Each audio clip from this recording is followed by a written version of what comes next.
سيدنا محمد وأشغل ظالم بالظالمين اللهم صل على سيدنا محمد وأشغل ظالم بالظالمين وأخرجنا من بينهم سالمين وعلى آله وصحبه أجمعين صلى الله ربنا على النور المبين أحمد المصطفى سيد المرسلين وعلى آله وصحبه أجمعين وعلى آله وصحبه أجمعين اللهم صل على سيدنا محمد وأشغل ظالم بالظالمين وأخرجنا من بينهم سالمين وعلى آله وصحبه أجمعين اللهم صل على سيدنا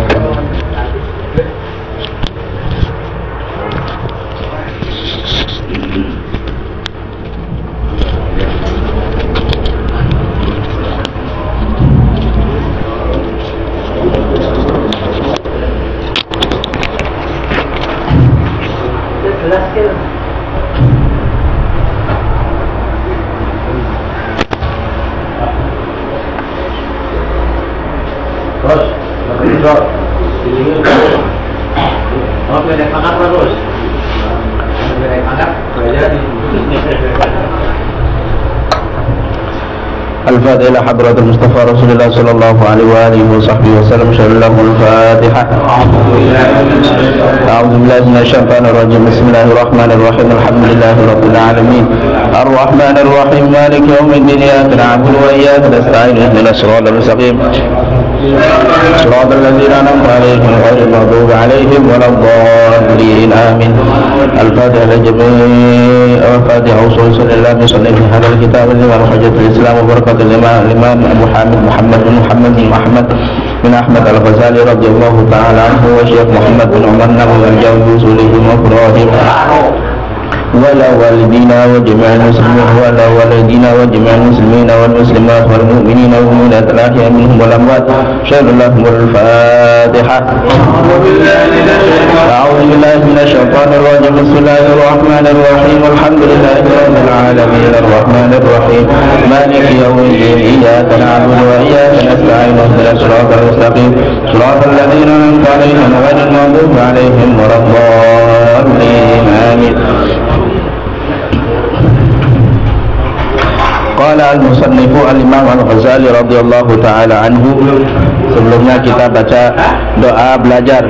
Bismillahirrahmanirrahim. Nawaitu ta'alluma wa ta'lima wa tadhakkura wa tadhkira wa naf'a wal intifa'a wal ifadata wal istifadah wal hatta 'ala at-tamassuki bi kitabillahi wa sunnati rasulih sallallahu alaihi wasallam والدعاء إلى الهدى والدلالة على الخير ابتغاء وجه الله ومرضاته وقربه وثوابه. Bismillahirrahmanirrahim. Adab suhbati ma'allah, etika bersuhbah dengan Allah Subhanahu wa taala. Di antaranya adalah dawamu dzikri, selalu berzikir kepada Allah. Jika Bapak ada kesempatan keluangan waktu di tengah-tengah kesibukan Bapak, maka gunakanlah untuk berzikir. Bagaimana kalau Bapak punya tasbih kecil, bawa kemana-mana dan pegang ketika tidak ada kegiatan, ketika tidak ada kerjaan, maka putarlah tasbih tersebut untuk berzikir mengingat Allah Subhanahu wa ta'ala. Karena dengan itulah kita sedang bergaul, bersuhbah dengan Allah. Wa mulazamatul fikri, kemudian berkontinu selalu berfikir tentang Allah Subhanahu wa ta'ala, terutama berpikir bagaimana penciptaan Allah Subhanahu wa ta'ala di dunia ini. Wa itharul haqqi 'alal batil, kemudian mendahulukan yang hak daripada yang batil, mendahulukan yang lebih umum daripada yang lebih pribadi.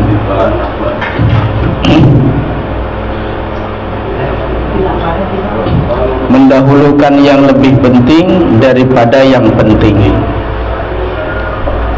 Wal iyasu 'anil khalqi, dan termasuk daripada beradab beretika dengan Allah Subhanahu wa ta'ala adalah jangan terlalu berharap kepada makhluk. Betapa banyak kita menggantungkan harapan kita kepada teman, kepada kenalan, kepada saudara. Ternyata apa yang kita inginkan, apa yang kita harapkan tidak sesuai dengan realita, ya Pak. Kalau kita terlalu bergantung, terus tidak sesuai dengan keinginan, yang ada adalah kecewa.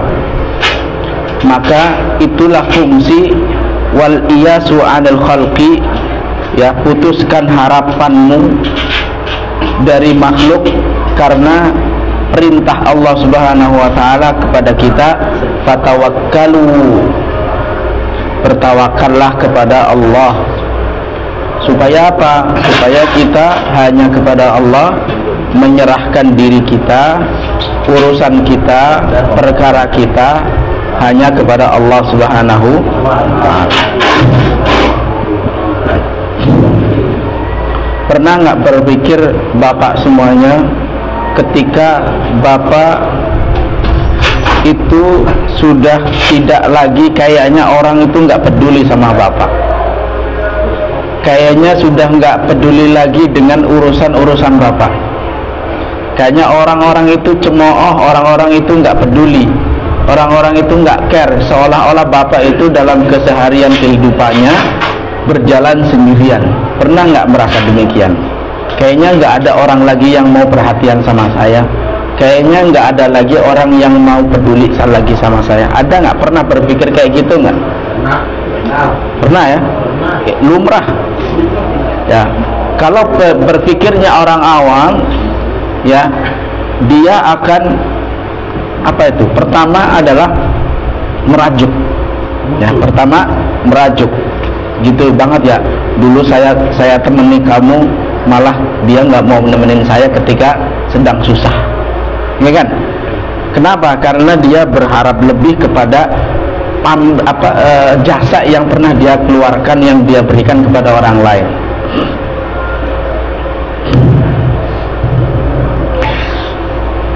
Kalau orang arif, orang yang soleh, seorang wali itu apa itu? Dia berpikirnya positif,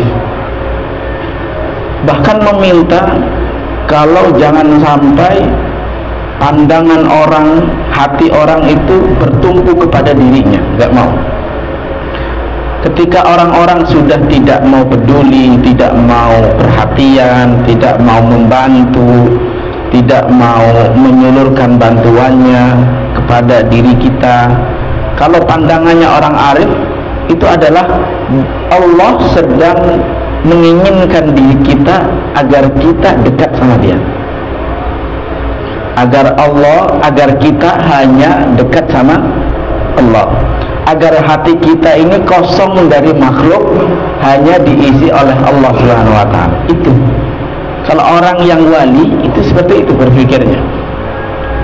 Oleh karena kita nggak wali, maka kita banyak marah. Oleh karena kita bukan wali, kita bersula. Oleh karena kita bukan wali, kita menyalahkan orang lain. Oleh karena kita bukan wali, kita mengungkit kebaikan-kebaikan kita yang kita berikan kepada orang lain. Ya nggak? Iya. Dulu dia saya tolong, sekarang giliran saya sedang kesusahan, dia nggak mau tolong. Ya, itu artinya dia sedang melihat kebaikan yang dulu pernah dia lakukan. Itu artinya apa? Dia belum ikhlas. Ya, dia belum ikhlas. Kalau orang ikhlas itu sudah, amal itu udah nggak ada, dia dilihat lagi udah nggak ada. Bahkan dia lupa dulu pernah berbuat kebaikan. Kan begitu. Orang kalau ikhlas nolong aja. Biasanya kalau orang nggak ikhlas, dia akan dia ungkit itu.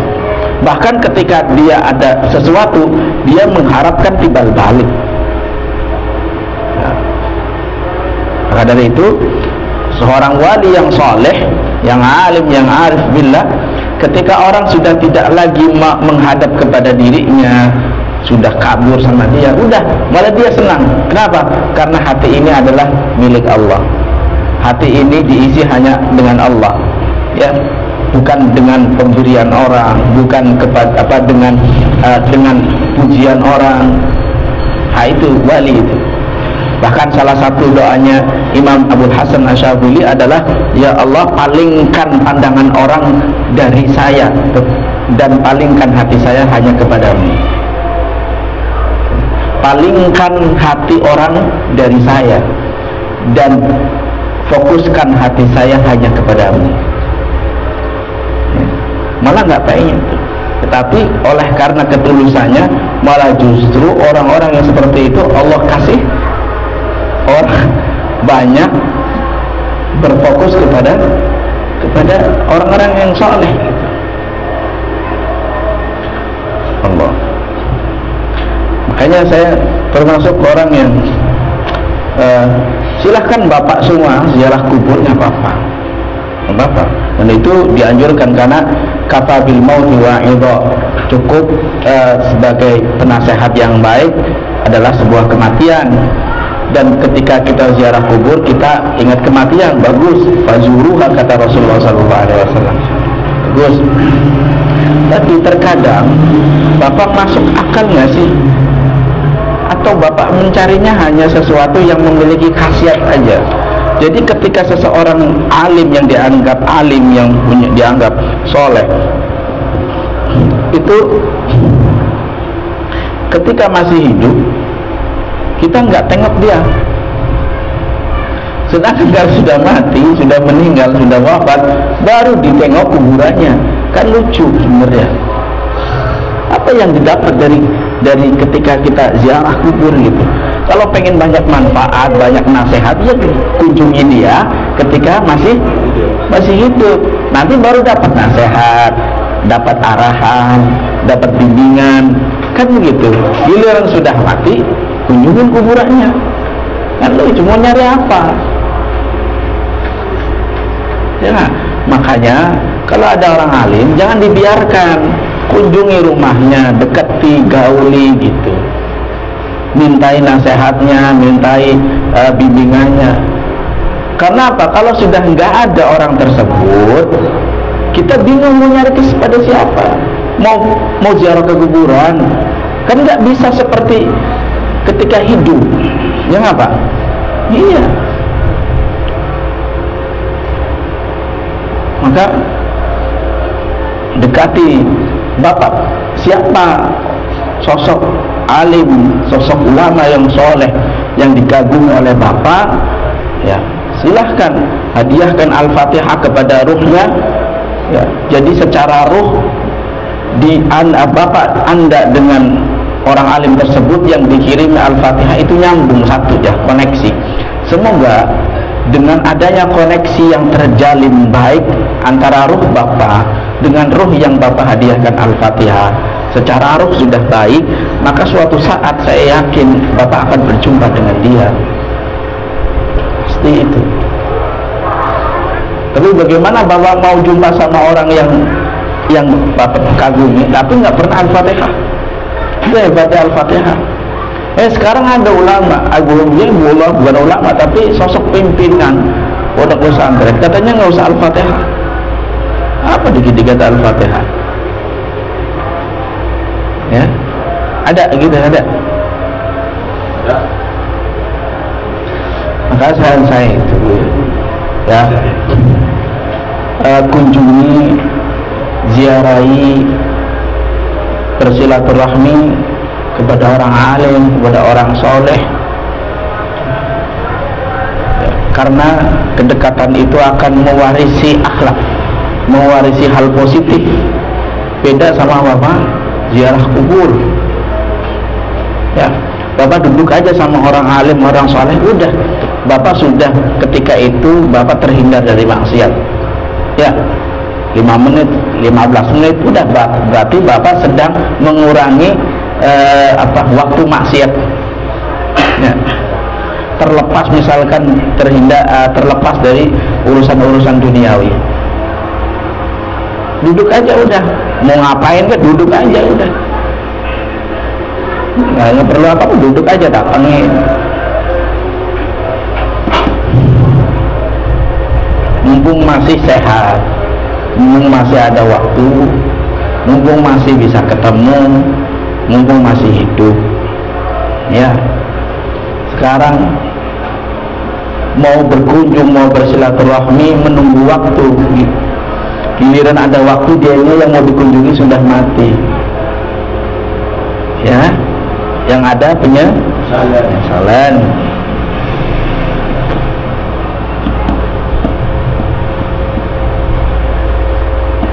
Termasuk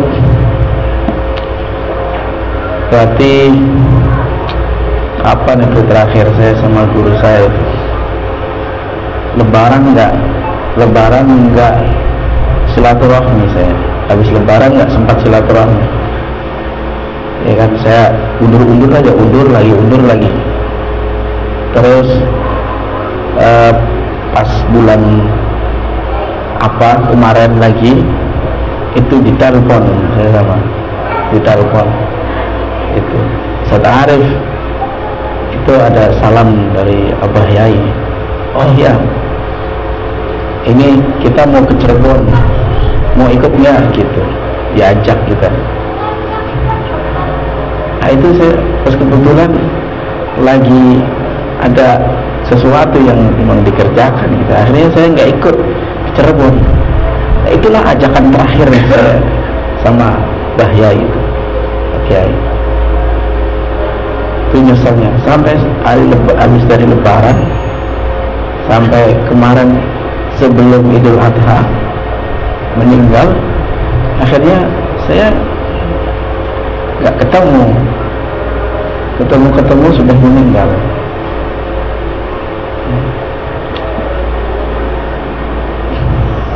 Maka ketika Bapak punya seorang guru, jangan disia-siakan. Datangi, ziarahi, berdiskusi, ngobrol, sampai jangan malu, nggak ada. Sahabat itu ketika ada Rasulullah SAW, hari-hari mereka itu sama Rasulullah.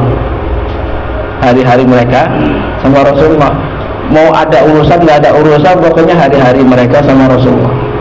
Makanya disebut sahabat yang melihat Nabi, yang membarengi Nabi. Kenapa kita nggak mau dekat sama guru? Karena kita malu, nggak pede. Ngapain?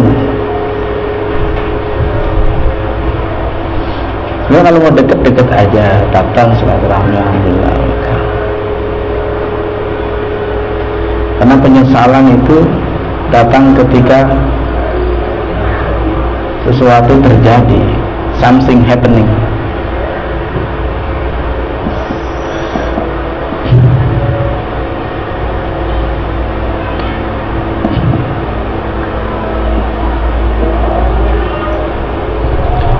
Allah.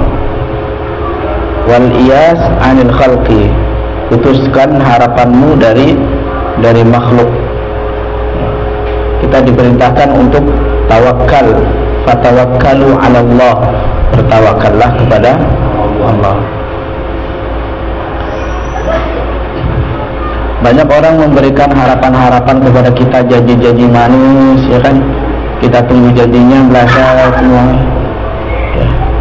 Itu kalau kita menggantungkan harapannya kepada janji manusia. Kenapa kita enggak menggantungkan janji kita kepada Allah Subhanahu wa ta'ala? Inna wa'dallahi haqqun. Janji Allah itu adalah benar. Wal khudu' tahtal haibah. Khudu' tunduk di bawah maha agungnya Allah Subhanahu wa ta'ala. Rasa takut kita kepada Allah. Sekarang anak bapak kan semuanya pada punya anak kecuali Aldi, atau Aldi mungkin contoh dari anak ke orang tua. Kalau bapak adalah contoh dari atas ke bawah. Kira-kira kalau anak sama bapaknya itu ada rasa takutnya, Pak? Ada. Maksudnya anak sama bapak? Sama bapaknya. Terutama bapak lah ya, karena dia kan kalau ibu dia kan lebih kasih sayang. Ya, tapi kalau bapak kan ada rasa takutnya. Ada. Takutnya itu, apakah takutnya seperti orang kepada makhluk halus, kepada jin, kepada setan? Jenis takutnya gimana? Tapi kita sering ngomongnya takut. Ya, anak itu sama orang tua takut nggak? Takut.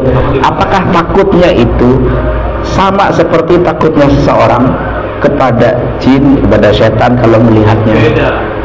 Sama nggak? Beda. Jadi takutnya itu apa? Takutnya segan. Ya, takutnya ternyata takut segan, nggak enak. Ya, sama kayak kita sama Allah. Sebenarnya Allah nggak menakutkan, tetapi karena kekuasaannya itulah yang membuat orang itu segan. Anak kepada orang tua takut, tapi takutnya takut segan. Murid sama guru takut memang, tapi takutnya bukan menyeramkan. Guru itu perdandannya seperti gendaruwo, kuntilanak, enggak, tetapi takutnya takut segan gitu. Iya. Nah, Bapak ketika bertemu dengan macan atau singa takut nggak? Rasanya takut kan? Takutnya seram atau takut? Setengah mati. Setengah mati. Mati. Mati.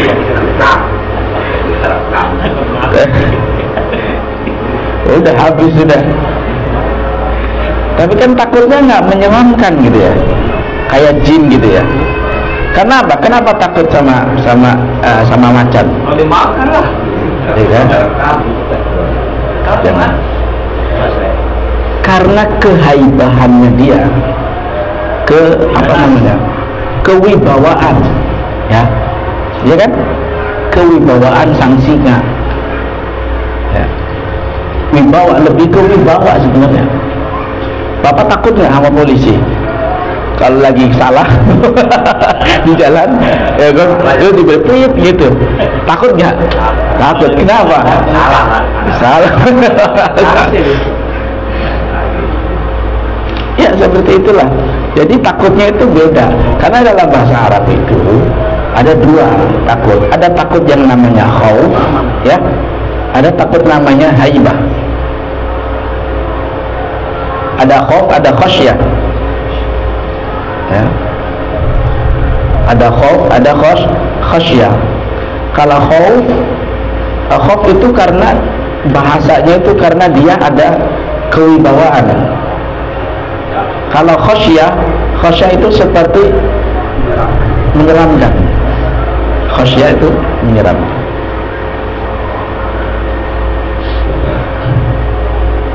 Nah, wal khudu tahtal haibah, tunduk di bawah kewibawaan Allah Subhanahu wa ta'ala. Tunduknya bukan tunduk kayak orang, mohon maaf, kayak orang Jawa.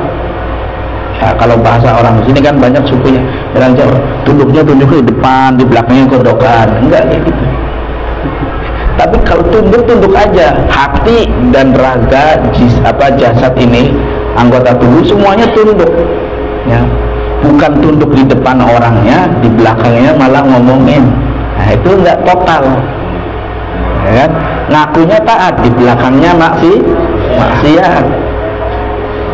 Ada begitu? Ada. Bilangnya, "Pak, jangan minum lagi ya." "Ya enggak, itu kan disuruh." "Iya, saya dipaksa." Giliran besok-besoknya minum. Nggak ada orang tenang, nggak ada bapak ini. Ya kalem. Kalau nggak minum mati. Iya. Apalagi mobil kalau udah dingin nggak enak.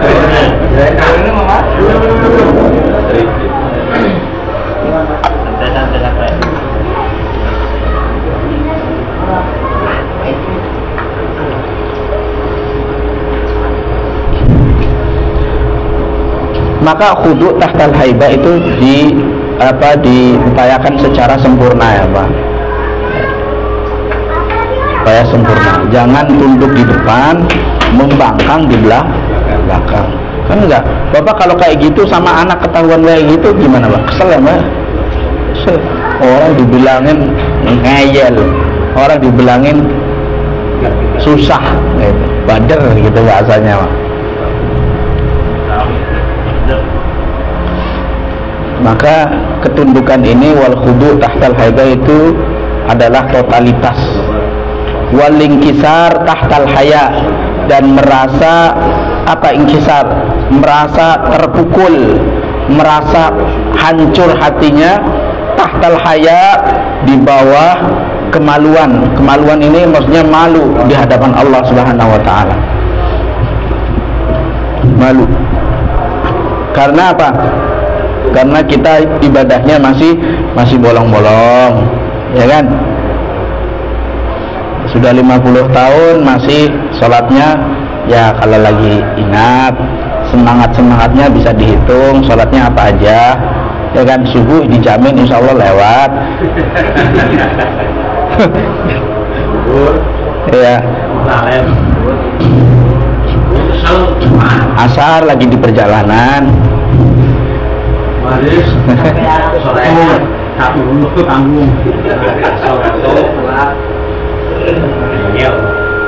Allah, namanya inkisar, malu sama Allah Subhanahu wa ta'ala. Wasukun an hiyalil kasbi thiqatan bid-dhaman. Apa sukun? Sukun itu tenang dari hiyal itu apa? Hilah dari lika-liku, ya, hiyal kasbi. Sukun an hiyal kasbi sikotan bid-dhaman. Allah, artinya apa? Kan banyak orang kerja, kadang ini nggak sesuai, ganti lagi, ya kan? Ini ganti lagi. Sukun an hiyal kasbi sikotan bid-dhaman. Tapi walaupun demikian, termasuk daripada Allah, adab kepada Allah Subhanahu wa ta'ala, kita percaya bahwa apa yang ditetapkan rezekinya oleh Allah Subhanahu wa ta'ala pasti sampai kepada kita. Sikotan bid-dhaman, ya, fi rizqika, artinya apa? Apapun yang Anda kerjakan di mana itu tetap akan diberikan rezekinya.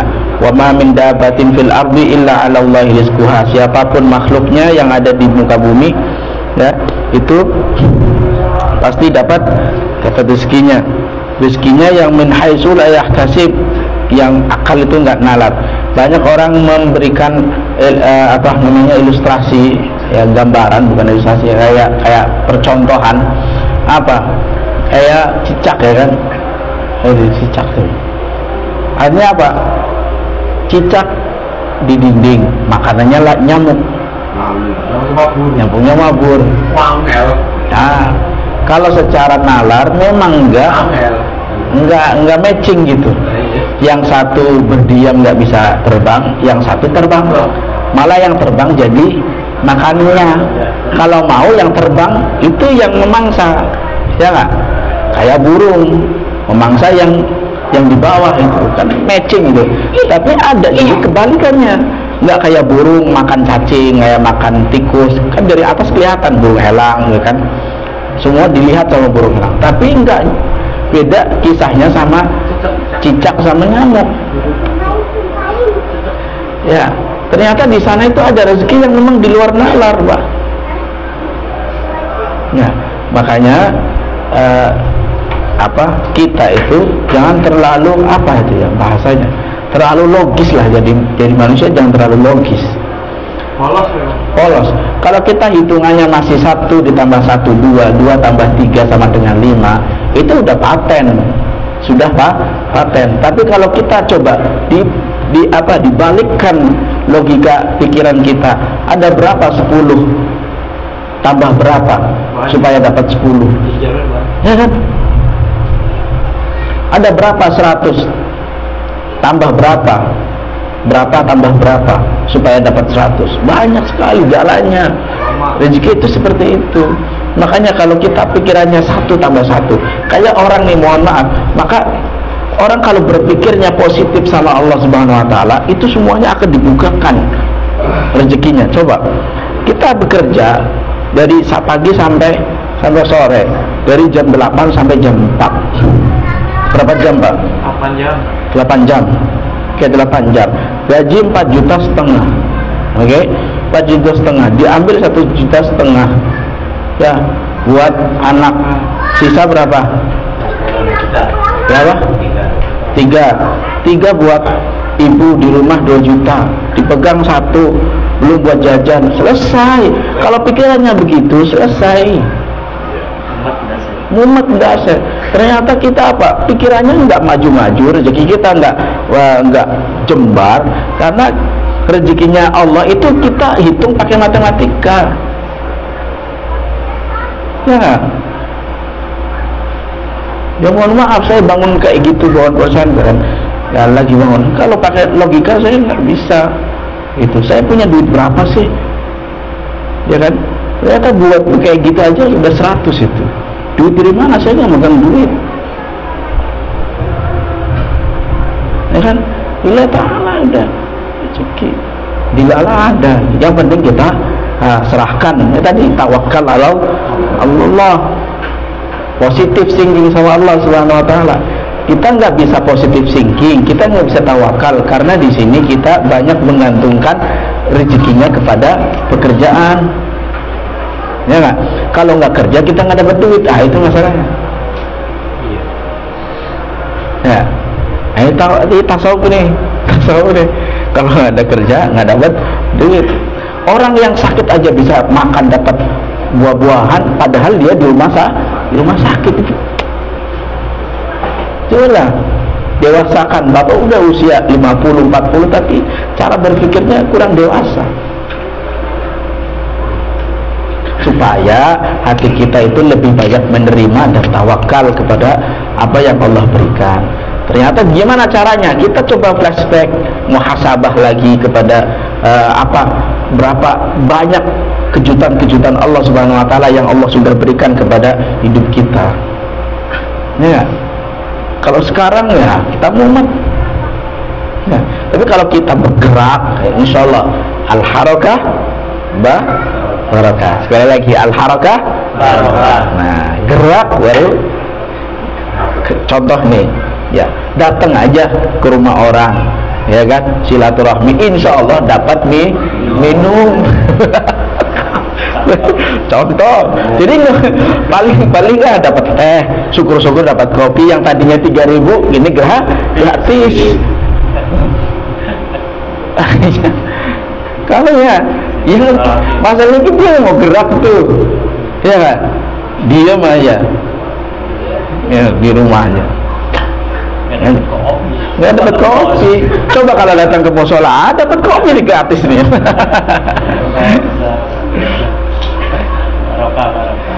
Berkah ya, alhamdulillah. Habis ini Pak RW banyak berkahnya. Habis ini mau rapat berkah lagi. Makan lagi. Nggak habis-habis Pak RW.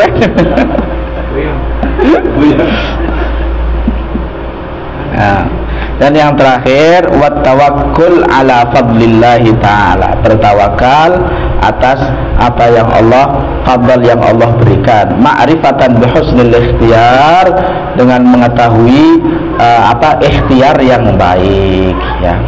Tetap kita ikhtiar, kita usaha, yang penting semangat, jangan putus asa, ya. Hadza wallahu a'lam bissawab.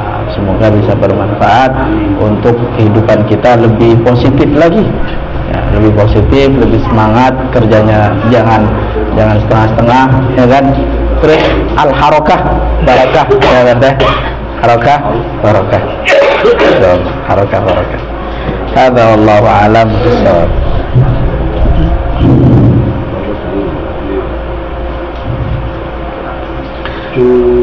Allahumma salli ala sayyidina maulana Muhammad.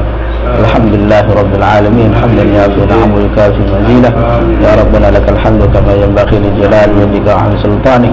Allahumma anfa'na bima 'allamtana wa 'allimna ma yanfa'una wa zidna 'ilman nafi'an warzuqna amalan salihan fid dunya wad dunya wal akhirah. Allahumma 'inna 'ala dzikrika wa syukrika wa husni ibadatik. Allahumma ij'al jam'ana jam'an marhuma wa tafarruqana min ba'dihi tafarruqan ma'suma wa la taj'al fina wa la minna shaqiyya wa la mahruma bi rahmatika ya arhamar rahimin.